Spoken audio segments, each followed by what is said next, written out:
Welcome back to Autolooks Online. This week we're looking at the 2011 MG MG6. Okay? Yeah, it's been a long time since we've all heard of MG, especially in North America.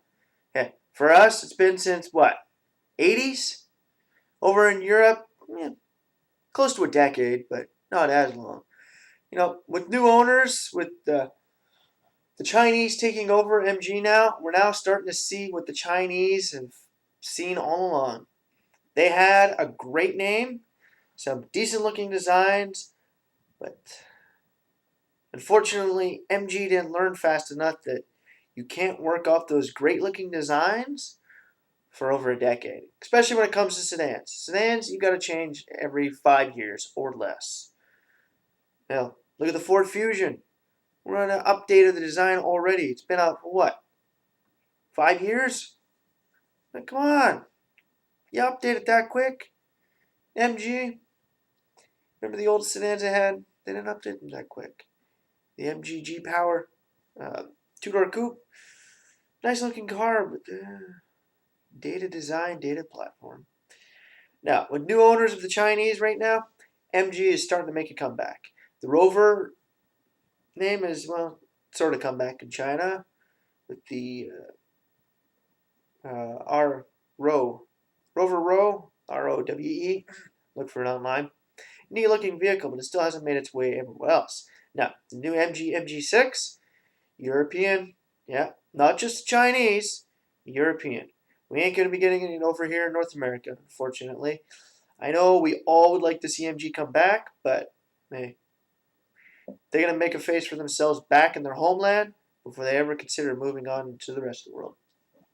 Now, let's take a look at this brand new MG, okay? Although currently they still are producing their sports coupe, the new MG6, this is one wild looking thing, okay? Up front, you got more of like a big carbon covered headlights. We're starting to see a lot of this, especially in Volkswagens. But it's making its way over to China now. This front end, looking pretty good. The only major thing that I find problematic with this, the grille here seems big. It's not actually that big, but when you look at it, it looks too big. It's just because there's no, the front lip isn't big enough, and the sides of it aren't big enough. Create a little bit more, well, widen the gap, create a little bit more steel around those edges. Hell, even curve it around a little bit more. You might be able to reduce a bit of the size. Now, the logo has kind of eaten its way into the bumper there. That is a neat effect. Not the coolest looking thing in the world, but it's a very neat effect. Why? Well, it's a focal point. You're going to be drawn right to that absence right in the bumper. You're automatically going to think, hey, is that a chip? Is that a crack? And you're going to see the logo and go, oh, it's an MG. So what's the number one thing you see when a guy's got a massive dent inside of his car? You're not drawn to, hey, nice paint job or a cool car. No, you're going to look right at that dent. It's the number one thing. Okay, looking up on the hood, got a pretty nice bump. Yeah. Created that sport appeal. MG was always about the sport. Seems that they kind of bring it back to sport. One problem you find with this car, it's still a bubble. Wait, this design still seems a little dated. It's got a lot of new features, but still seems kind of, 2000-ish. It's 2010. We're moving into the next decade. Need some new designs. The rims, you gotta hand it to them. Very well done.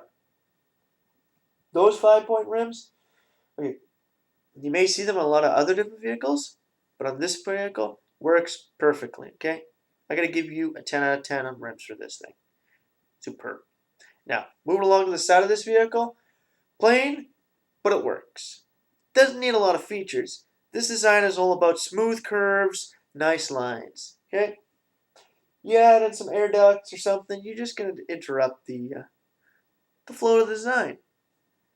So, really, I can't really deduct points for not having anything there when the design theme isn't supposed to have anything there. Moving on to the back. Okay, we have a different set of rims here. These rims, kind of neat. Not too crazy about though. A little too curvy for my liking. But hey, some people out there might like these things. And they're a lot better than a lot of other car companies. Right, moving on to the back, we kind of notice this isn't a sedan. This is a saloon. Fastback, the CLS design. Hey, a lot of car companies need to be getting into this. Volkswagen Passat CC, the Audi A7, BMW is even working on one. The next 6 Series Coupe. Well, 6 Series Coupe sedan. Even the Aston Martin Rapide went this way. This is a new type of, well, sort of hatchback look. One of the first cars I could think of that sort of looked like this was the old Mazda 6, previous generation. But with a debubble rear window, you kind of knew it was a hatch. This thing, still got a trunk lid. Yeah. Or boot. Now, they've added in to the boot a nice integrated spoiler. Creates some extra downforce. Nice. Very nice. The only downside you're going to find in this thing, oversized bumper. Okay, we all know you're going to get hit. You're more than likely going to get hit from behind. But kind of hide that. It somewhat blends in and somewhat sticks out. Maybe it's just because it's too curved. No. Taillights, they are kind of neat. I think they're a little too long and a little bit too big for this car. They still blend very well with the design. I'm not going to give them a perfect 10 out of 10 for these lights. You're getting an 8, okay? Unfortunately, I have to give you an 8. A little too big. They're very well done. Your rear window, very nice and smooth. Flows with the top. Alright. And take a look at one last little thing. Yeah, we all know. Integrated exhaust. If you knew anyone was going to do it with the sedan, we knew MG was going to do this.